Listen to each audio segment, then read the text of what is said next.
So next we are going to discuss atomic models. तो इससे पहले हम पढ़ चुके थे discovery of electron, proton, neutron. अब इसको डिस्कवरी के बाद अगर बात करते हैं हम लोग हैं, after discovery of electron, proton, neutron, scientist think about arrangement of this fundamental particle inside the atom. तो इसी में हम लोग यहाँ पर ही वन बाय वन देखने वाले हैं एटॉमिक मॉडल्स में कि कैसे इलेक्ट्रॉन, प्रोटॉन और न्यूट्रॉन एटम में डिस्ट्रीब्यूटेड होगा, कहाँ इलेक्ट्रॉन होगा, कहाँ प्रोटॉन होगा, कहाँ न्यूट्रॉन होगा। तो उसी में जो फर्स्ट मॉडल आता है this is Thomson's atomic model, Thomson's model. इसको हम लोग बोलते हैं, this is also known as plum pudding model और watermelon model. This is plum pudding model का मतलब क्या होता है, what is the meaning of watermelon model.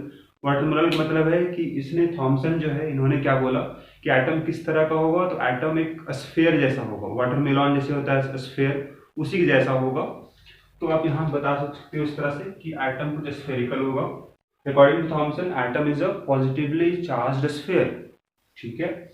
और क्या होगा, in which electrons are embedded in between to maintain electrical neutrality of atom। आपको पता है एटम न्यूट्रल होता है, एटम अगर न्यूट्रल होगा तो जितना पॉजिटिव चार्ज होता है नेगेटिव चार्ज भी होगा।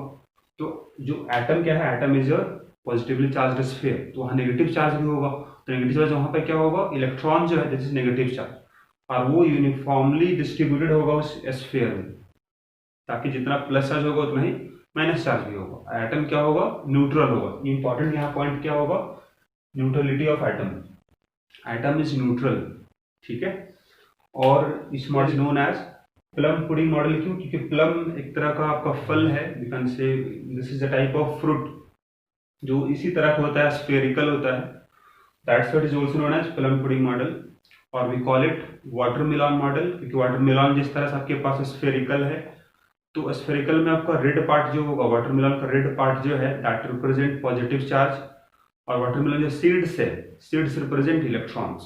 तो जिस तरह से सीड्स वाटरमेलन में होता है उसी तरह से इलेक्ट्रॉन भी एटम के अंदर होता है, ठीक है। तो ये आपका फर्स्ट अटेम्प्ट था कि इलेक्ट्रॉन कहाँ होगा, प्रोटॉन कहाँ होगा, एटम क्या है, उसके बारे में फर्स्ट टाइम जो कि किसी ने बताया वो है थॉमसन्स एटॉमिक मॉडल। इसके बाद हम लोग पढ़ेंगे यहाँ पर रदरफोर्ड मॉडल। वहाँ ये हम लोग जानेंगे हम लोग कि आपके पास इलेक्ट्रॉन कहाँ होता है और प्रोटॉन कहाँ होता है। अभी तो बस रैंडमली बोला गया कि एटम न्यूट्रल होगा, जितना प्लस होगा उतना माइनस हो जाएगा। यहाँ इलेक्ट्रॉन का कोई यहाँ फिक्स पाथ के बारे में नहीं बोला गया कि इलेक्ट्रॉन कहाँ होगा। अभी तक मतलब जब थॉमसन मॉडल आया उस समय तक न्यूक्लियस के बारे में कोई इंफॉर्मेशन नहीं था, लेकिन इसके बाद एक एक्सपेरिमेंट हुआ रदरफोर्ड का, रदरफोर्ड्स गोल्ड फॉइल एक्सपेरिमेंट। उस एक्सपेरिमेंट से पता चला कि एटम के अंदर एक बोल सकते हो पॉजिटिवली चार्ज्ड रीजन है, उसको बोलते हैं हम लोग न्यूक्लियस। वहीं पर होता है प्रोटॉन, न्यूट्रॉन, और उसके बाहर होता है इलेक्ट्रॉन। तो बाद में पता चला, लेकिन अभी जब ये मॉडल आया था फर्स्ट टाइम, उस समय मालूम नहीं था कि इलेक्ट्रॉन बाहर है, प्रोटॉन अंदर है। तो यहाँ इसको बना सकते हो इस तरह से कुछ कि इलेक्ट्रॉन जो है नेगेटिवली चार्ज पार्टिकल जो है वो फॉर्मली स्कैटर्ड है इस एटम में। This is structure of atom according to Thomson. इसमें ड्रॉबैक क्या आएगा, अगर बात करें हम लोग ड्रॉबैक का, तो ड्रॉबैक बोल सकते हैं कि it could not explain Rutherford's gold foil experiment. Rutherford gold foil experiment हम पहले पढ़ चुके होते हैं क्लास 9th-10th में। तो वहाँ बताया जाता है कि गोल्ड फॉइल ले जाता है, वहाँ पर ही अल्फा रेज को स्ट्राइक किया जाता है, तो कुछ अल्फा रे पास हो जाता है गोल्ड फॉइल से, कुछ रिटर्न बैक हो जाता है, कुछ डेविएट हो जाता है।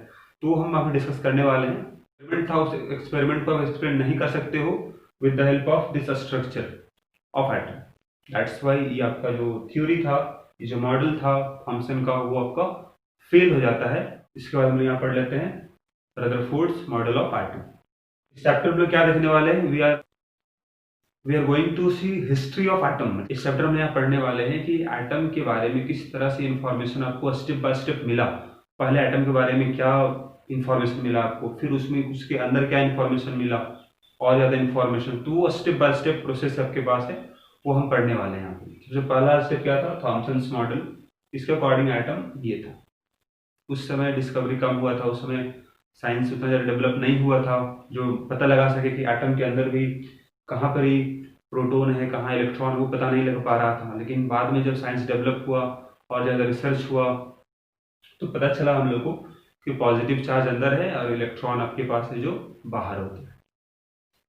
सो नेक्स्ट है, this is Rutherford model of atom.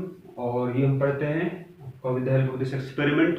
Experiment क्या है? Rutherford gold foil experiment. यहाँ गोल्ड का थिन फॉयल लिया गया है, तो थिकनेस बहुत ही कम है, 10⁻⁻⁴ mm है। थिकनेस बहुत कम क्यों लिया गया? ताकि एक थिन लेयर ऑफ एटम मिल सके आपको। एटम तो बहुत छोटा छोटा होता है ना, तो इसको बहुत ही थिन लेयर क्यों लिया गया? ताकि एटम का एक पतला सा लेयर मिल सके आपको। उसमें आपको क्या किया गया? तो यहाँ एक रेडियो एक्टिव सब्सटेंस जिससे अल्फा रे निकल के आएगा। This is source of alpha particle, this is source of alpha particle. और अल्फा रेज कहाँ से निकलता है? तो रेडियो एक्टिव सब्सटेंस से। रेडियो एक्टिव सब्सटेंस इसको बोलते हैं जो कंटिन्यूअसली इमिट करता है अल्फा रे, बीटा रे, गामा रे। तो यहाँ पर हम बोले this is source of alpha particle, यहाँ से अल्फा रे निकल रहा है। तो अल्फा रे जो निकलेगा अब वो यहाँ से, दिस इज अ स्लिट, इसके थ्रू से वो मतलब जहाँ गैप वहाँ से पास होगा वो, तो इस तरह से वो पास होगा।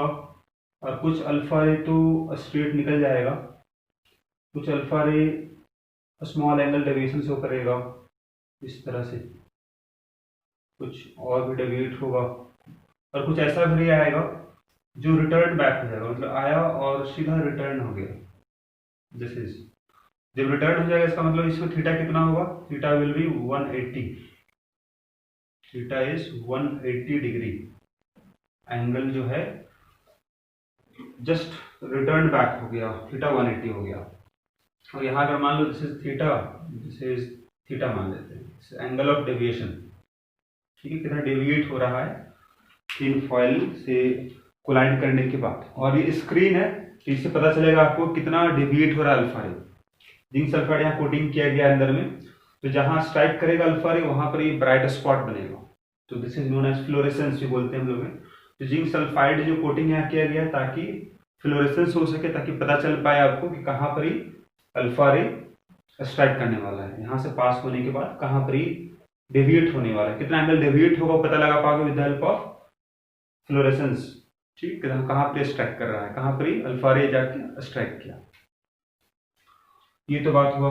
अब देखो कि ये जो एक्सपेरिमेंट हुआ, एक्सपेरिमेंट के बाद जो ऑब्जर्वेशन क्या मिला आपको यहाँ पे, तो most of the alpha particle passes straight without any deviation. तो मैक्सिमम अल्फा रे क्या था, वो सीधा पास हो गया, जो थिन लेयर ऑफ एटम था उसका सीधा क्रॉस कर गया। 99% यहाँ देख सकते हो आप। सेकंड ऑब्जर्वेशन क्या मिला, few alpha particle deviated through small angles. कुछ अल्फा पार्टिकल क्या था, अपना रास्ता से थोड़ा एंगल से डेविएट कर गया, ठीक है, डेविएट कर गया। और वेरी फ्यू, बहुत ही कम, और देखो कितना कम, तो 1 in 20,000, अप्रॉक्स 20,000 रेज जब पास होगा, उसमें से एक रे ऐसा होता है जो रिटर्न बैक हो जाता है, मतलब गया अपने रास्ते में और फिर रिटर्न हो गया। तो एंगल कितना हो जाएगा, 180 हो जाएगा एंगल ऑफ डिफ्लेक्शन। तो वही यहाँ दिखाया गया आपके पास है, रिटर्न बैक।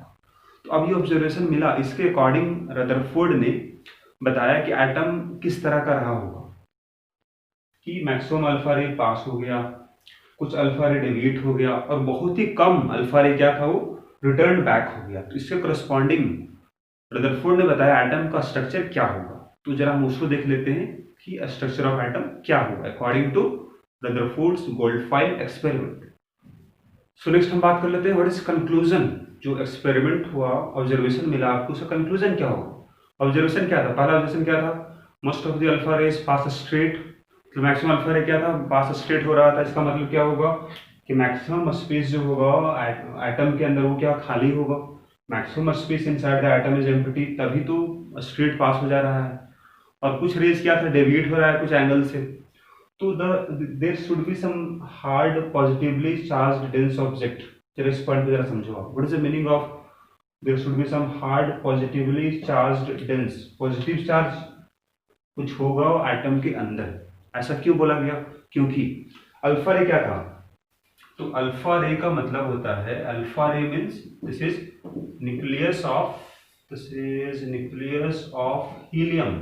मतलब क्या होगा, दैट इज क्या बोल सकते हो आप, He+2। तो दिस इज अल्फा पार्टिकल। तो अल्फा पार्टिकल अगर ये होगा, हीलियम का न्यूक्लियस होगा, इसका चार्ज कितना हो जाएगा, इसका चार्ज बोलोगे आपका दिस इज 2 into E हो जाएगा।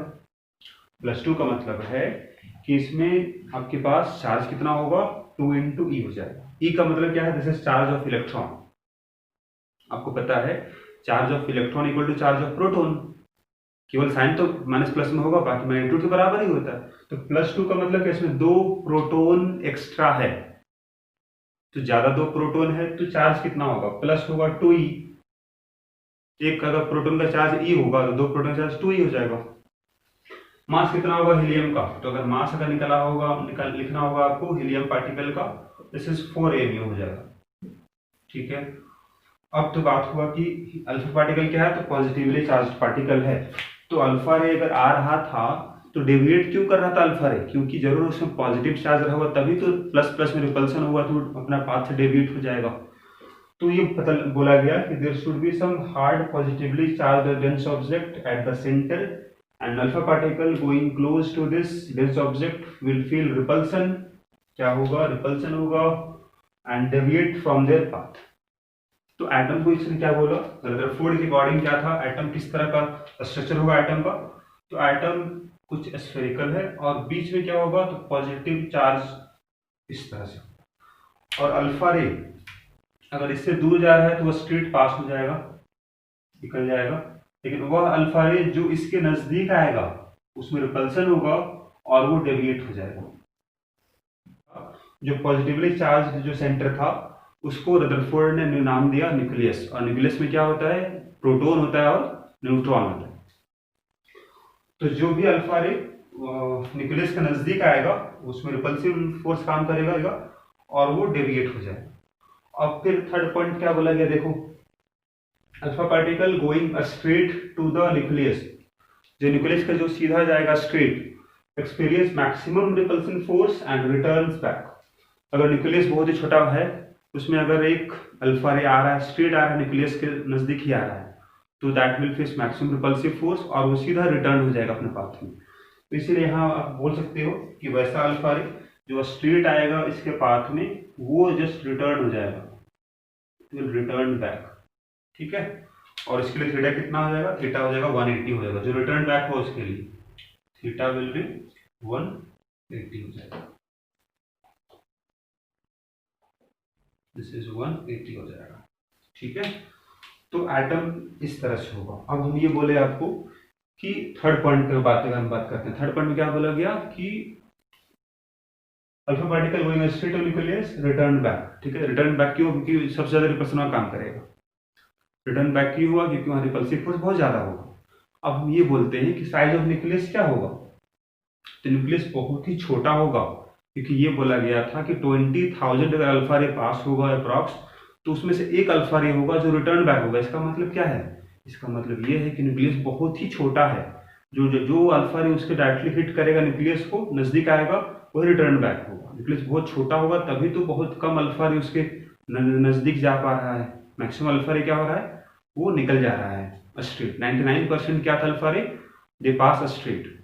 तो यहाँ हम ये बोल सकते हैं after gold foil experiment structure of atom किस तरह से बोला गया कि एटम किस तरह से होगा, तो एटम का सारा प्लस चार्ज कहाँ होगा, सेंटर पे होगा, और सेंटर का नाम क्या हो जाएगा, न्यूक्लियस नाम होगा।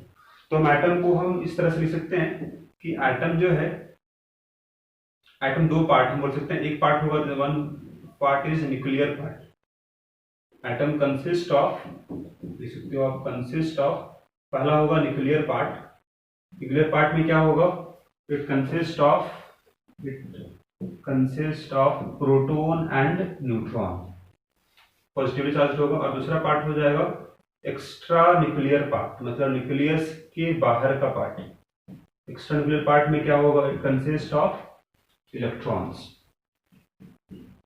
Consist of electrons. ठीक है, तो इस तरह से हम एटम को बता सकते हैं कि एटम में दो पार्ट है, एक पार्ट है आपका न्यूक्लियर पार्ट, मतलब न्यूक्लियस है, और दूसरा न्यूक्लियस के बाहर का जगह जहां पर क्या होगा, इलेक्ट्रॉन होगा। तो यहाँ से आप ये इस तरह से हम बना सकते हैं एटम को कि बीच में प्लस चार्ज होगा और बाहर क्या होगा, तो इलेक्ट्रॉन होगा। तो यहाँ से ये बोला गया बीच में न्यूक्लियस होगा और इलेक्ट्रॉन जो है वो आपका अपने ऑर्बिट में रिवॉल्व कर रहा है, न्यूक्लियस के बाहर है। तो यहाँ से हम लोग कुछ रिजल्ट पढ़ते हैं।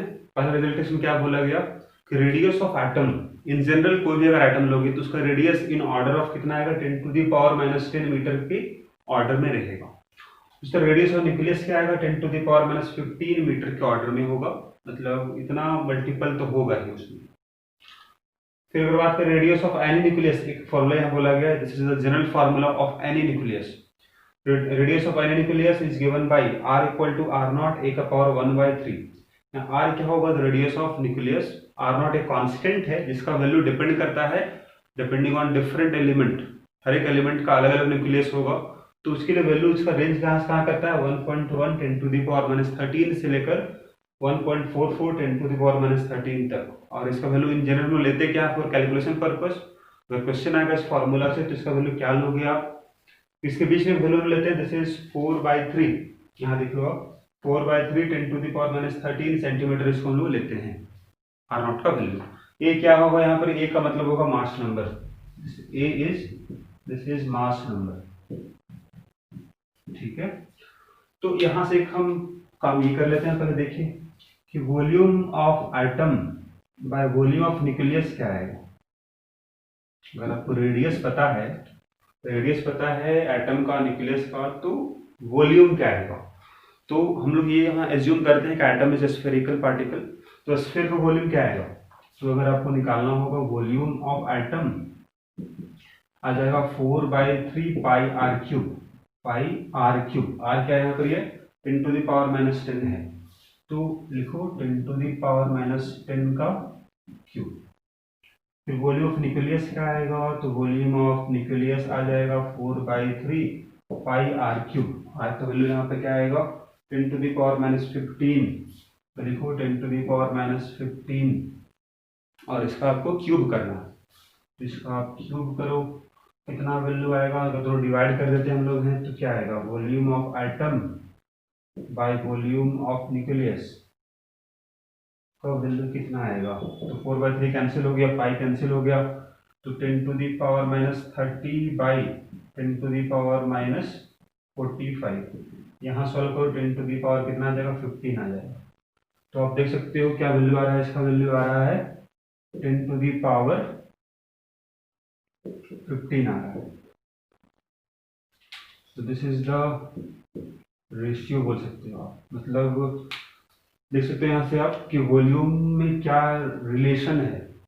तो न्यूक्लियस का वॉल्यूम अगर 1 है तो एटम का वॉल्यूम कितना होगा 10 टू द पावर 15, मतलब बहुत ही बड़ा होगा atom as compare to nucleus, या ये बोलो कि न्यूक्लियस बहुत ही छोटा है एज कम्पेयर टू एटम। ये तो रिजल्ट हुआ। एक यहाँ क्वेश्चन हम सॉल्व कर लेते हैं, formula, this is the general formula r equal to r not a का पावर 1/3। सो देखो यहाँ एक प्रॉब्लम है, this is calculate radius of nucleus of aluminium. Aluminium का अगर बात करूँ मास नंबर क्या होगा, तो इसका मास नंबर हो जाएगा दिस इज 27। फॉर्मूला था r equal to r not a का पावर 1/3, तो r नॉट था 4/3 10 to the power -13 centimetre, into a का वैल्यू है 27 का पावर 1/3, यहाँ से हो जाएगा 4/3 10 टू द पावर -13 इंटू, इसको लिखोगे 3 टू द पावर 3, ठीक है, और पावर है 1/3, तो 3 कैंसिल हो जाएगा, यहाँ के बाद 3 रह जाएगा, 3 यहाँ से कैंसिल हो जाएगा, इसको सॉल्व कर लो आप, r इक्वल टू आ जाएगा 4/3 10 to the power -13 into 3, 4 10 to the power -13 centimetre, this is the radius. So आपका नेक्स्ट रिजल्ट होगा, this is the fourth result आप बोल सकते हो, number of particle scattered at any angle theta is inversely proportional to 4th power of sin θ/2। क्या मतलब इसका, मतलब n जो क्या है, दिस नंबर ऑफ पार्टिकल जो स्कैटरिंग हो रहा है, जो डेविएट हो रहा है, this is proportional to 1/sin θ/2 का पावर 4। इसका क्या मतलब होगा, इसका ये मतलब आप बोल सकते हो that you can call it कि थीटा अगर ज्यादा होगा, इफ थीटा इज हायर, इसका मतलब एन क्या होगा, एन हो जाएगा lower, because they are inversely proportional. अगर थीटा बढ़ेगा तो sin θ/2 का वैल्यू बढ़ेगा, और ये बढ़ेगा, इसका मतलब एन का वैल्यू क्या घटेगा, और थीटा अगर लोअर होगा तो ये अगर कम होगा तो n क्या हो जाएगा, लार्जर हो जाएगा, ठीक है। तो ये इस तरह से हम बता सकते हो आप। यही बात हम पहले बता ही चुके आपको कि साइन मतलब थीटा अगर आपका कम होगा, मतलब एंगल ऑफ डेविएशन अगर कम है तो अल्फा पार्टिकल क्या था, मैक्सिमम था। अगर एंगुलर डेविएशन अगर बहुत ज़्यादा होगा तो अल्फा पार्टिकल क्या होगा, बहुत कम हो जाएगा। और इसमें से बताया गया था आपको कि डेविएशन अगर 180 का होगा, जाके अगर रिटर्न हो जाएगा, उस केस में क्या था, अब अल्फा पार्टिकल का नंबर बहुत ही कम आया था। वहाँ बताया था 20,000 में एक अल्फा पार्टिकल होगा जो जाके रिटर्न बैक हो जाएगा। प्रॉब्लम में if number of alpha particle scattered at an angle of 60 degree are 112 per minute, मतलब 112 अल्फा पार्टिकल स्कैटर हो रहा है कितना एंगल में, 60 degree. Calculate the number of alpha particle scattered at an angle of 90 degree per minute. ठीक है, तो आप देखें यहाँ तो फॉर्मूला भी बताया गया था आपको, n प्रोपोर्शनल टू 1 बाई जैसे साइन थीटा बाई 2 का पावर था 4। तो पहला बात करो यहाँ n1 क्या मालूम है आपको, n1 मालूम 112 अल्फा पार्टिकल डेविएट हो रहा है, एंगल क्या है उसमें, थीटा 1 क्या है, जैसे 60 डिग्री है। तो यहाँ तो यूज होगा थीटा बाई 2 ना, तो निकाल लो यहाँ पर आप थीटा 1 बाई 2 कितना आएगा, जैसे 30 आ जाएगा। n2 आपको फाइंड करना है, और क्या मालूम है, थीटा 2 आपको मालूम है कितना एंगल पे, 90 डिग्री पे। तो 90 डिग्री पे आपका थीटा 2 बाई 2 निकाल लो, आ जाएगा 45 डिग्री।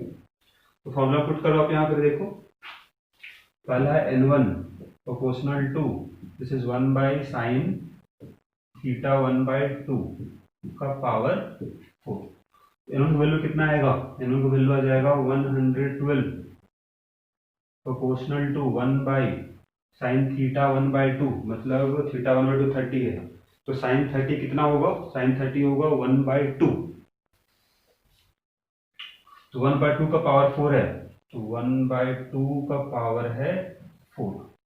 ठीक है, ये तो फर्स्ट हो गया। फिर सेकंड अप्लाई यहाँ देखो आप, उसी तरह से n2 जो होगा जैसे proportional to 1 by sine theta 2 by 2 का पावर हो जाएगा 4। तो n2 कितना है, तो n2 आपको फाइंड करना है proportional to 1 by sine theta 2 by 2, theta 2 by 2 कितना 45 है, साइन 45 1 बाई रूट 2 उसका पावर 4 करो तो कितना आएगा, आ जाएगा 1 बाई 4 आ जाएगा। तो आप दोनों को डिवाइड कर दो, एक्सपेरिमेंट सेम है, इसका मतलब अगर आप लिखो 1 1 2 इक्वल टू यहाँ कॉन्स्टेंट आ जाएगा k आएगा, और 1 बाई 2 का पावर 4 मतलब कितना हो जाएगा, आ जाएगा 16। यहाँ से लिखोगे n2 इक्वल टू लिख लोगे आप k इंटू 4, दोनों का डिवाइड कर दो आप तो कितना आएगा 112 by n2 is equal to 16 by 4। की कैंसिल हो गया, 4 से 4 आ जाएगा, यहाँ से n2 को वैल्यू कितना आ जाएगा, n2 को वैल्यू आ जाएगा, इसको लिख लो 4, और 4 से इधर देखो आप कितना आने वाला है, इज इक्वल टू 28 आ जाएगा। This is the answer.